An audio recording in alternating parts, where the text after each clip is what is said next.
Welcome back, everybody, to the UTSA Roadrunners College Football Revamped Dynasty. We have reached the end of Season 1 in this series, and we have ended the year with a Liberty Bowl win over Tennessee.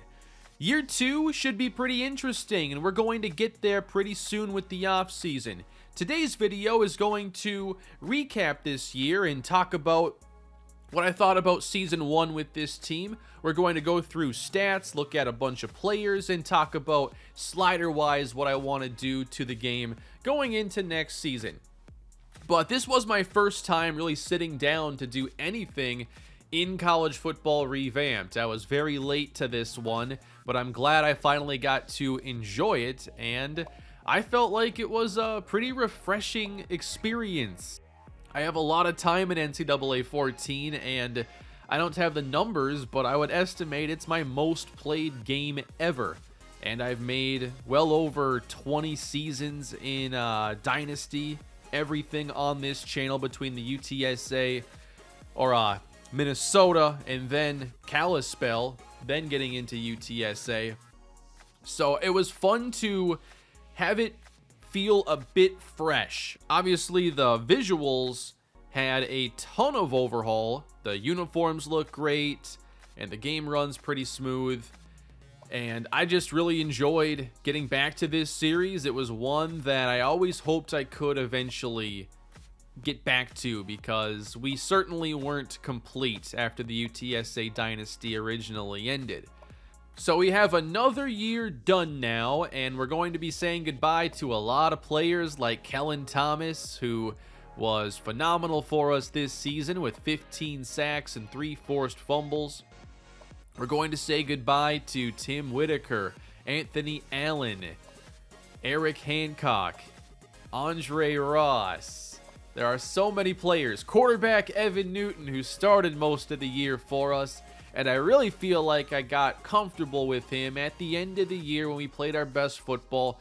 And now I have to kind of start over and see what the team looks like next year. So we are losing 18 seniors this season. And who knows if there are more players who transfer. Here in College Football Revamped, there are some tools that will allow me to have like a transfer portal. Jumping in here in the editing, I don't think there is actually a transfer portal tool to use right now. I went through the tool a couple months ago when I started up this series again. I know it lets you have improved logic for draft declarations, the off-season training also, but as far as I know, no transfer portal in there. So disregard all mentions of transfer portal for the rest of this video. It's going to redo the way training is done so that it's not as random as it was in NCAA 14, and I think it's more performance-based, and players can actually regress. So I'm really excited to see what that looks like. And the off-season, as I mentioned at the end of last episode, is not going to be streamed. I normally stream all my off-seasons, but when it comes to this one here, I need to close down the emulator, take that franchise file, run it through the tools, and do that for basically each stage of the off season, because the tools aren't literally in the game. And that's how the off season has been updated, and it just wouldn't really stream well.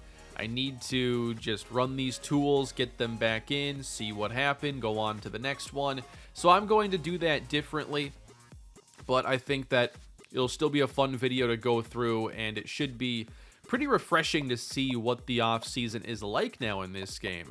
However, recruiting has been a challenge this year, as I was able to bring in my UTSA team, but not necessarily the progress they made as a program into NCAA 14. So we are a one-star program, and we recruited like a one-star program for the most part.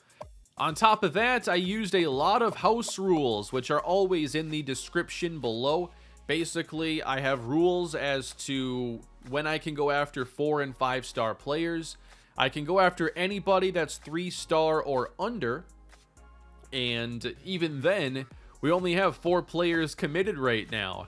So the chances of us getting like 12 more players in the off season through like my recruiting isn't likely, we're probably going to have some walk-ons there at the bottom of the roster next season. But we'll see how well I can fill this out. There are some battles here that I should be able to win for us, but even then I'm expecting like a 10-player recruiting class maybe. It might be tough for us to replace this class, and the caliber of player is obviously not going to be super high.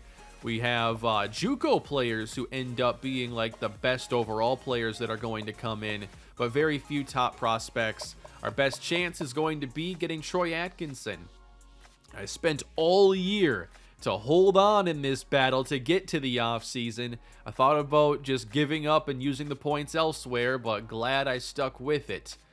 So that's going to be coming in the off-season episode that should be later this week, as long as I don't run into any hurdles with the tools, but I've already watched tutorials on them. It seems pretty easy, so that shouldn't be an issue. I did want to go through some stats and talk about things schematically and where I see the team going forward, but it did take me a while to get used to offense in this game with these sliders that I've been using. And it's a challenging game on offense, especially when it comes to running the ball. And I wanted that to be a big part of our offense. We ended up becoming a bit more pass heavy than I expected, but by the end of the year, I calculated our pass rate to be about 55%. Deducting all the sacks from the rushing attempts, about 55% through the air, and that was pretty skewed toward the pass towards the end of the year when Evan Newton was playing well. So he ends the year with 11 touchdowns, 9 interceptions. Now, I didn't really throw single-digit interceptions this season. That's always a goal of mine, but there was one in the Kansas game that didn't get calculated correctly. That'll happen at times at NCAA, so I really threw 10 picks this year with Evan Newton, and it should have been more, but the interception slider at 30 was just too low. I'm going to be raising that further next year. I think I have it at 32, 33 right now. I'll get to sliders more later and talk about how I can get to those individual values and not just 30, 35, 40. So I really enjoyed using Evan Newton, and it's always easier in these games when you have a quarterback that can do things outside the pocket, but even when it came to being in the pocket, I felt like he was more accurate than Eric Hancock, and Hancock has better accuracy. So, I don't know. He has 85 throw accuracy, Newton has 80. There was that game late in the year when Newton got hurt, and I wasn't putting him back in, but then the opposition was coming back, and Hancock couldn't complete a pass, so I had to put Newton back in the game. There was also one game where I put in Bob Young to close things out, and he threw a really nice fade into the end zone for Joe Wright. And he's got to be the favorite right now to be our quarterback going into next year. I do not know what training is going to do, but just imagine these numbers slightly higher. Accuracy is what we're used to. Throw power, I mean, that is just not much. Speed at 66, that's more than Eric Hancock, but it is not going to be all that functional at the same time. And that's why I have so many quarterbacks on the board right now, because I don't even know what I want to do next year, or if I'd be okay just sacrificing arm talent to have a little more speed. So I want to give myself some options. Running the football. So the backstory here for William Linsley was that he was with Kyle Shanahan in San Francisco and wanted to bring some of that influence here, and I was really excited about the playbook I built. Now, a lot of it immediately did not work how I thought it would, and our running game really just couldn't do anything the first handful of weeks, and I thought I'd have to overhaul the sliders there, but eventually I found some runs that worked and just got better at it, basically. So Vince Taylor, who took the starting role from Danny Moss, ends up the leading rusher in all these categories, and I felt like he was much better than Danny Moss, and he had a very disappointing year. I thought Moss would have a lot of big plays. He has 96 speed, come on. And He had, decent size, 225 pounds. I thought he would really be one of the stars of this season. And if you look at this here, I'm not sure he'd be a draftable prospect, maybe a 7th round flyer. But Vince Taylor definitely outplayed him, and I thought he did a pretty good job getting yards after contact. And he had 227 compared to Moss's 92. And that's more than double the yards after contact when he has barely over double the carries. Curtis Mills had a few. Evan Newton, 6 rushing touchdowns. I like using him around the goal line. And that's one more thing to think about is without Evan Newton, that's perhaps one less option we have next year in the red zone. Now, I really wish that college didn't do this weird thing where sacks deducted rushing yards. My quarterbacks never have any rushing yards because I take too many sacks and don't run quite enough. I also thought this year Randy Jones would kind of be... I wanted to model his role after Deebo Samuel, and early on I found that really wasn't going to work well. The wide receiver runs just aren't all that effective. He had 22 yards on the season, so that tells you everything. I ended up using Jones a lot, but not quite how I envisioned. And he's not like a Deebo Samuel caliber player either. He has good speed and acceleration, but pretty poor agility, which you need to have agility if you want to pull off some of the Deebo stuff. And ultimately, he doesn't have the power that Deebo has. He's not going to make anybody miss. He's just kind of a deep threat, best in a straight line kind of player. So, I think he's a lot more like KJ Osborne from the Vikings. And, I mean, I just kind of tried to be creative, but it doesn't make sense when the plays are inefficient. So a lot of the stuff I wanted to do in the playbook just didn't work great. I'm going to refresh it this year and see if I can find some more creative stuff. And I think it's going to be necessary next year because I think we're going to be an overall less talented team. So I'm going to have to find ways to get offense. But Randy Jones was by far our best receiver and the most reliable. He got the most volume, 61 receptions. I wish this kept track of targets because the game knows what button you press. It'd be great to know targets, but he had 60 yards per game. He did drop 8 passes, but consider he was the most targeted receiver at the same time. And with the sliders here, there's a lot you're able to do under the hood affecting different parts of the game. And you'll notice too when I check out the sliders that the slider itself for wide receiver catching is either at 0 or 1. And it's not like as drastic as you think it is, obviously. When you look at that, you'd think we'd be dropping half the passes that are thrown. But instead, I mean, we get pretty reasonable numbers here. This is not out of the question. Joe Wright, who did not have a good catching rating at 72, dropped 10 passes. A lot of those were wide open, and I had to use him in ways that really wouldn't make that as much of a problem. I know these are NFL stats I'm citing here, but just consider last year that Jamar Chase dropped 11, Deebo Samuel dropped 10, Cooper Kupp dropped 8. They play more games, it's NFL data, but 8, 10... that's nothing in a season. Now, when you adjust for targets, I'll admit the rate there is probably a bit much, especially for Joe Wright, but it's a weakness.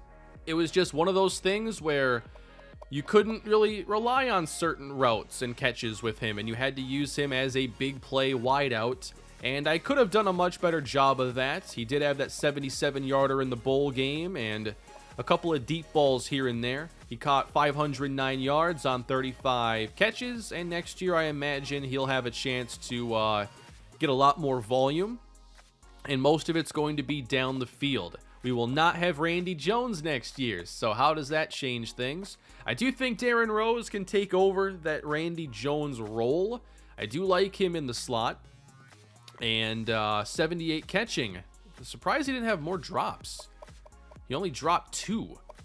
So sometimes you get lucky, sometimes you don't. But Darren Rose, I thought when we could get him the ball, he was solid. Had a lot of volume in that last bowl game. It is kind of disappointing, though, when I check out the stats and I only see like 31 catches in a full season. I think I need to do a better job of really getting our best players the ball even more and not spreading it out quite as much. But we did use 2 tight ends, and that's going to be something that continues. The formations and packages I want to use will call for 2 tight ends. I thought Curtis Davis was really fun to use. Used him a lot more, I think, in the start of the season. But he's a guy who can get vertical, make big plays. We got to see some flashes from him throughout the season.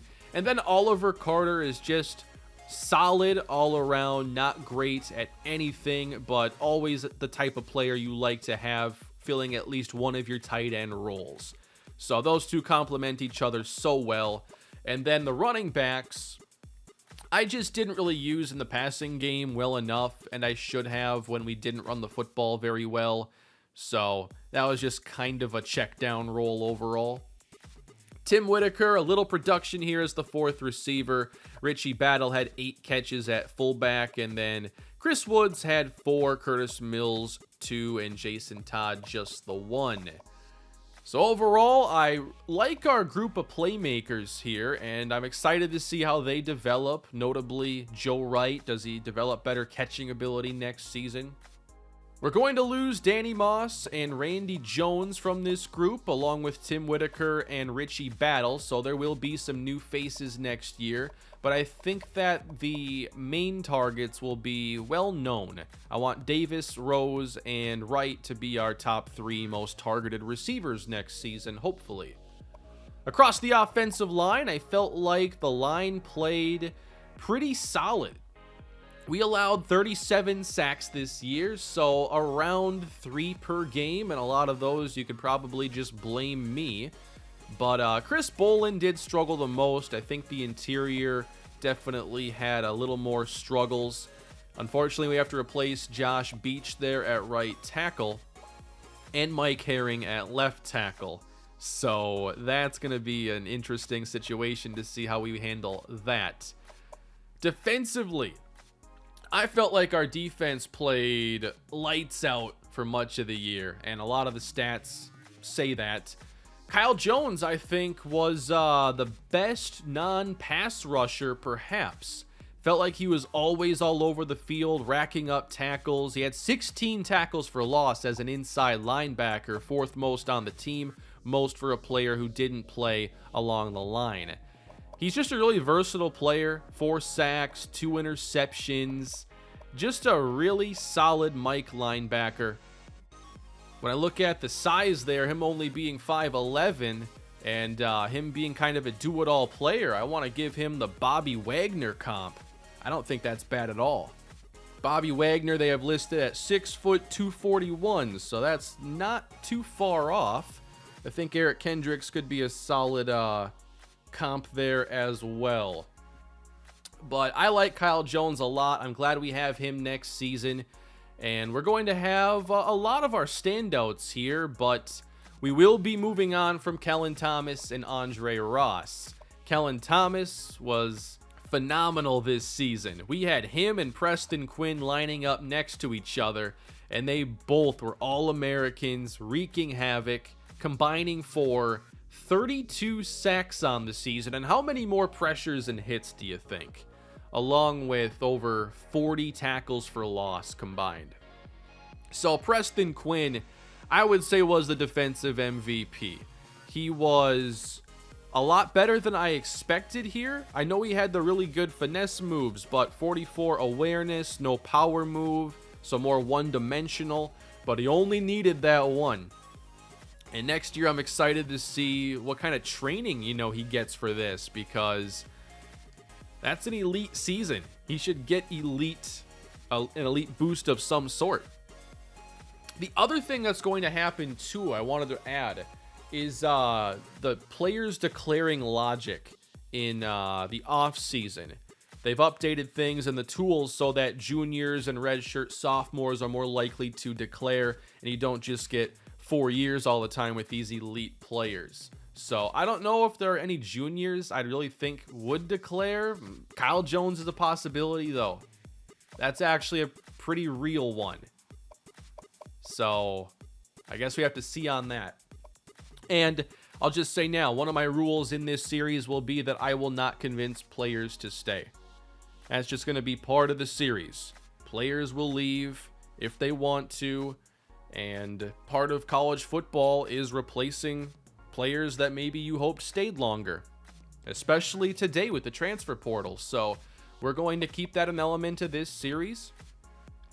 Trying to get, more realistic and immersive is always the number one goal for me. That's how I have fun playing sports games. But overall, this defense was really good. We had a dominant front four. Quarterbacks really didn't get comfortable against us. And we had 49 sacks as a team, 32 of those between Quinn and Thomas. Now, some of those are because the quarterback scrambling logic in this game is not very good, but if you watch back really any game, other than maybe Oklahoma and a couple others, I mean, that pocket collapses really quick. And Justin Yancey, I thought, was somebody who was solid when he got on the field, but he's a senior about to graduate as well. I like the front four a lot, and then you get to the secondary. My PC is about to take off here into orbit. I'm not sure if that's audible. Yeah, emulating a PS3 is hard work. And that's why Sony has not achieved that on any of their home consoles yet. So, back to the defense. The secondary, I thought, also played really well. And while he didn't have any interceptions this year, I think that we had a really nice season from star corner A.J. Brown, who just seemed to not get targeted very much. He would erase his side of the field. It was a really good season for him. He gave up very few passes down the field, and hopefully next year he can just secure a couple of those passes for INTs. We ended up intercepting 8 passes this year, 2 for Kyle Jones, 2 for Brandon Matthews, and 2 for Jason Holmes, which both came in the same game. I also thought Brandon Matthews played outstanding. I loved him in the slot this year and can't wait to see him probably play more on the outside a year from now. Although he was so good in that role, I might just keep him there, which helps protect his 86 speed a little bit. We'll have to see what the depth looks like. We only had 1 defensive touchdown. That was a pick 6 for Brandon Ford. No safeties. We forced a total of 6 fumbles. I wish that you could make it more in this game, but there is a way you can edit the fumble frequency under the hood in the editor. But I've checked the value for it that I've been using, and it's basically already as high as it can go. NCAA just doesn't have a lot of fumbles. So if we check out some of our rankings here, I like to do so by conference. For one, it's just easier, and these are the teams we play most of our games against. So our offense was nothing special from like a yardage and production standpoint, but number 4 in passing here in the Big 12, and then probably last in rushing. Now, we do play, I guess, kind of short games here on 8-minute quarters. Our games might end up with a handful less plays than the ones that are simulated, but it's the game length that I like, and we also just weren't a very good rushing team. West Virginia was right there with us, but even Kansas had around 500 more than us. We passed for 17 touchdowns, ran for 16, and we allowed 37 sacks on the season.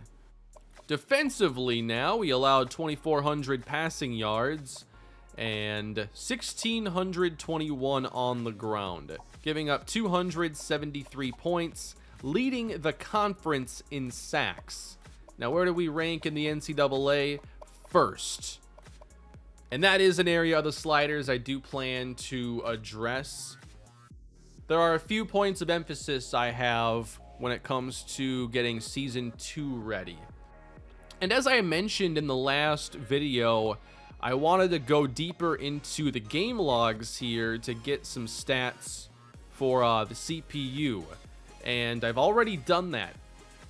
I wanted to compare some of our production to the CPUs, and actually a lot of it was pretty close. For instance, we had 4,067 yards of offense while giving up 4,026. really close. We scored 301 points, allowing 273. Our quarterbacks as a total average 6.9 yards per attempt, while opposing quarterbacks average 7.2, which I expected it to be even lower.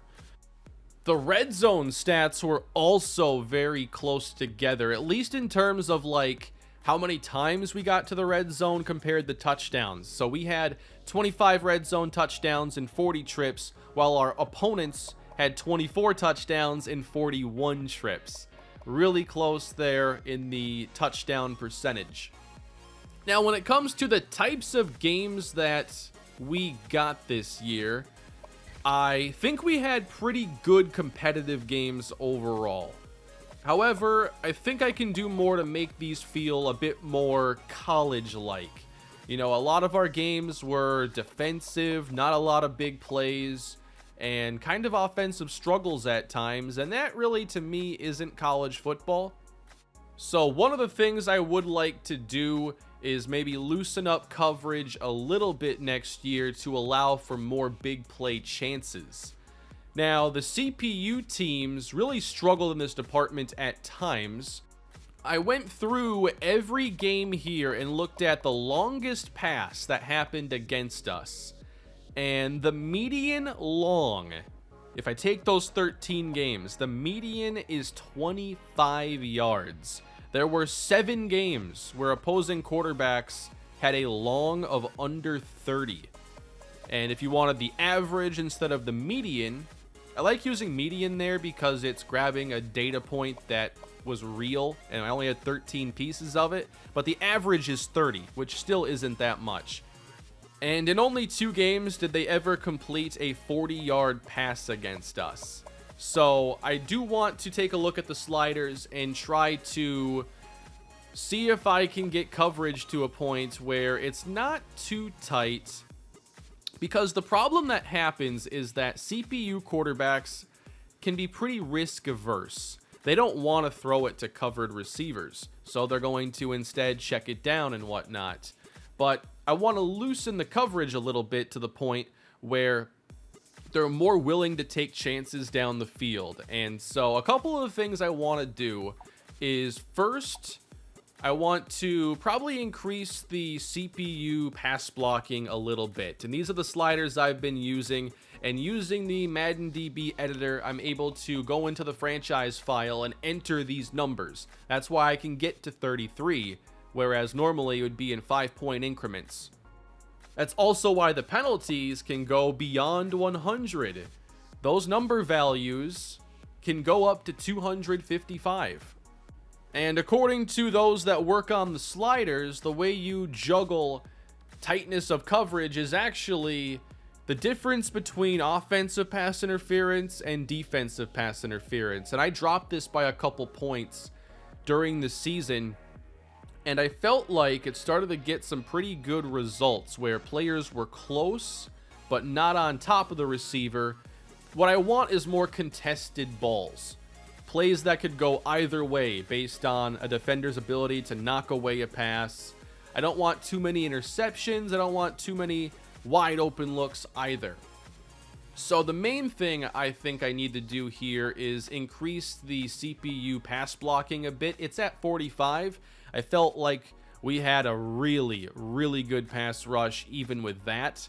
So I'm probably going to raise that a handful of points and try to get the pass rush a bit more balanced, which will then allow the CPU quarterbacks more chances to throw downfield. It's harder to attempt 40-yard passes when you're under pressure. A lot of times they would, the animation would trigger. They'd try to start throwing downfield, but they get sacked. So probably raise that by a couple of points. I also noticed that there weren't a lot of explosive runs from this season. Now, the CPU teams combined for 12 runs of 20 yards or more, which doesn't sound like much. Consider us. UTSA this year had 6. 3 of those came in the same game against UTEP, and 3 of the 6 were from Evan Newton. So throw those out. The running backs had 3 rushes at 20 yards or more. I was shocked when I found that. I double checked the game logs. We had an easier time by the end of the year getting like 15-yard runs, but rarely 20. So that's where I think maybe you look at the tackling slider. The only way you're getting 20-yard runs is if you can get past the secondary. So I think maybe dropping tackling on both sides makes a little sense. Although I think that with this set, the user starts at 45 and I raised it to 46. And that kind of took away the CPU's ability to get those 20-yard runs. They didn't have any in the last 5 games of the season, but they still had effective running games, so I don't want to overreact to that. I'm not going to touch the user run blocking. I'm probably going to drop CPU tackling by 1, if anything, or I just won't touch that slider. Now, a lot of things can be done here using the penalty sliders. A lot of work has been done here to see what these actually do, and what I might do instead is mess with this KR-PR interference. This, I believe, is more of a slider that's believed to control like aggressiveness and how fast players react defensively. So if it looks like, everybody's reacting super quick off the snap, might be because of this high slider. I'll have to have a talk with Matt 10 and see what he thinks about this slider and solving that issue a little bit. But next year I would like there to be more explosive plays, more action, and I want to balance the pass rush because it really overwhelmed the CPU this year, and it led to them having a 39% third down conversion rate, which would put them in the bottom 10. Like, if you were to take our opposition, their stats, and just rank them as an individual team, that's bottom 10% in terms of third down percentage. So I'm going to give the CPU a boost in that department. There are some things I can't really address a ton. I felt like the CPU play calling at times was very lackluster. I want to say these are custom playbooks that the coaches are running. I'll have to double check. But their in-game management, too, is not very good. Like Tennessee punting there in the fourth quarter after running on 3rd and 10 was a big mess. There really isn't anything I can do about that. The mod can only fix so many things, and I think it's playing a pretty good game of football. It just has a few glaring issues that we unfortunately have to deal with. But I think if I can fix a couple of these situations here, and mainly if I just tone down user pass rush, I do think the CPU is going to do more offensively, and we can have very different games next season. I'm not going to completely nerf our pass rush. I just think that making it a bit more balanced and to the ratings would make some sense. I mean, we had basically the 2 best pass rushers last season at 88 overall, and then Preston Quinn checks in, I think, under 80. I don't think that lasts too much longer. And that side, too, that left end spot, that's where QB scrambling, that left end always gets a couple extra each year because of those plays. But that's really it when it comes to like slider talk and everything, if you're into that. I've had a really good time with this, but I do want to take it a step further in year 2 to have games that feel a bit more exciting, a bit more like a college football game. There were times where I felt like it was really on point this year, like in Baylor's comeback attempt and Tennessee's comeback attempt. We also had some really exciting quarters here against Texas Tech. I remember that second and third quarter when the scoring got cranked up. That felt like a more exciting game, and they made that one pretty interesting. I had a really fun time. That was one of my favorite games of the season. So if we take a look at our schedule now, we beat a team that finished with 2 wins, 6 wins, 4 wins, 4 wins. We didn't end up with a lot of quality wins. It was mainly beating Baylor and beating Tennessee. Those were our 2 big ones. We got those late in the season. That snow game against Kansas was a weird one. Everything was different in that one. Playing in those elements on the road, there was just nothing we could do that day. It was a very difficult game. Well, I could have stopped throwing interceptions too. That was the one where I had 3. The only 3 interception game, I believe, of the season. We got some All-Americans to check out here before I forget. We did have a few All-Americans on this team. So did Alabama. Quite a few. Preston Quinn, Kellen Thomas, Kyle Jones. Those were the main standouts. Unfortunately, A.J. Brown is not going to get any accolades without interceptions. So doesn't really reflect how well he played. Preston Quinn, a freshman All-American. And then if we go to the All Big 12, here are the All Conference players. I never get enough here on offense. Brandon Ford gets there on defense. He's a junior. Should be back next season unless he declares. I hope James Benson doesn't declare as a kicker, because I did not recruit another one. Now, I realized this during the Tennessee game that I never ran this through the tool to get the college football playoffs, so we're not getting that this year. The national title game is going to be Cincinnati and Florida. Both teams went undefeated. So we're missing out on that second matchup that would have been for the playoffs, and that was Western Kentucky and Texas that would have made up that game. So I messed that up, but next year I'll try to remember. Why don't we simulate to the end of bowl season and see who the national champion going into next year will be? Also, now that I think about it, I want there to be a Big 12 conference championship. Do I have to add a 12th team for that to work, or make it 10 teams? Either add one or remove one? Let me know down below so I know that for the off season. Randy Jones broke some records here, and so did Preston Quinn. And Thomas actually tied him during that bowl game, but then Quinn picked up a couple sacks afterwards, so he ends up with 2 more. So we're at the end of bowl season now. Let's check out league leaders too after this. But here are the bowl results. Why don't we go to the bottom here? Florida. They are your national champions in year 1 of the UTSA Revamped Dynasty. Oh, wait a minute here. That's 1 versus 4. I wonder if I had to do a tool here. I had to have. It had them in the national championship. Texas destroyed Western Kentucky, so it would have been Florida and Texas if I set this up correctly. But even then, this is 2 versus 7. I don't know. Oklahoma got matched up with Clemson. Yeah, things kind of got weird here, but I guess that's me not using the tool. So next year we'll look to do that. But let's take a look at who led the nation in all these categories now. There are a lot of surprises here. Kenny Pickett, highest quarterback rating. Most yards, Peyton Thorne from Michigan State. Bryce Young behind him. A few draft picks here at the top. Peyton Thorne, 40 touchdowns, 1 INT as a redshirt sophomore. I mean, you got to declare after that, right? What more do you have to prove? Cameron Carroll, over 2,000 yards. I'd expect him to declare after being the Heisman Trophy winner. Keontae Ingram, Shamari Brooks, Brian Robinson, Hassan Haskins.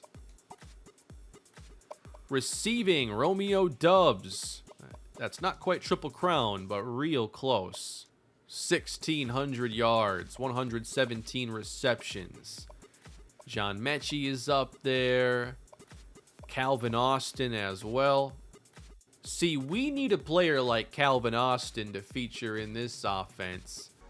He's got the moves. He's got the speed. That would be a lot of fun. We need this series version of Ja'Cory Day, basically. Most sacks. This is always super low here for the CPU-controlled teams. 9 picks for Roger McCreary. Feel like A.J. Brown was targeted 9 times this season. Let's take a brief look now at the players that we're going to probably see more of next season. And we're going to have a new quarterback, of course. Bob Young will be competing with Matt Humphrey and whoever we get in our recruiting class. We have Vince Taylor as the lead back again, and then Curtis Mills will be the 2. Deshaun Washington will maybe get a few chances. We'll have Brandon Reese and Chuck Bell as fullbacks. Receivers will be Rose, Wright, and Woods, I imagine. Tight end, that is going to likely remain the way it was this year. We do need to find replacement tackles, so slide Jimmy Jones into one of these starting tackle spots. And then, we're losing Patrick Coley as well, but Josh Watson is there. So I think we are fairly prepared for that. And then the 3 interior spots will be players who are all going to be improving. So that's not a bad situation. Preston Quinn, Buster Mitchell as defensive ends. Someone's got to replace Andre Ross. Maybe that's Mitchell. Maybe that's Michael Palmer. At D tackle now, the top 4 graduates.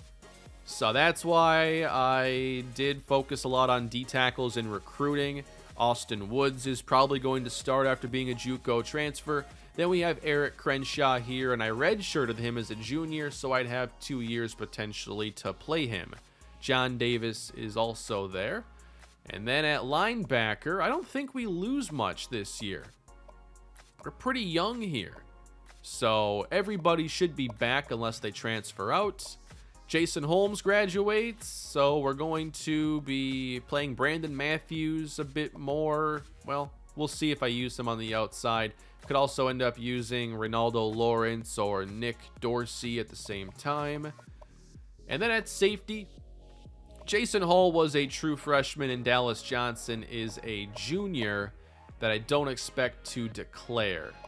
So I don't think it's going to be too bad, maybe, when it comes to replacing some of those players, but the quarterback change and then losing Randy Jones, that to me is the most key part. Well, you got to call Kellen Thomas pretty key as well. Those 3, I don't think we're as equipped to replace them. Especially when you consider, like, is Rose really replacing Jones? He already had a role, so it's going to be more like we're going to have Chris Woods trying to fill a void that Randy Jones leaves. But either way, I'm looking forward to the challenges that year 2 will bring our way. I have no idea who our quarterback is next year, so that's going to bring up some questions. I want to tweak the sliders a little bit, make these games a little tougher, a little more exciting. But leave your feedback down below. Let me know what you thought of year 1 here in the UTSA Revamped Dynasty. Love seeing your feedback. Please leave a like if you've enjoyed the series to this point and subscribe. There's more on the way.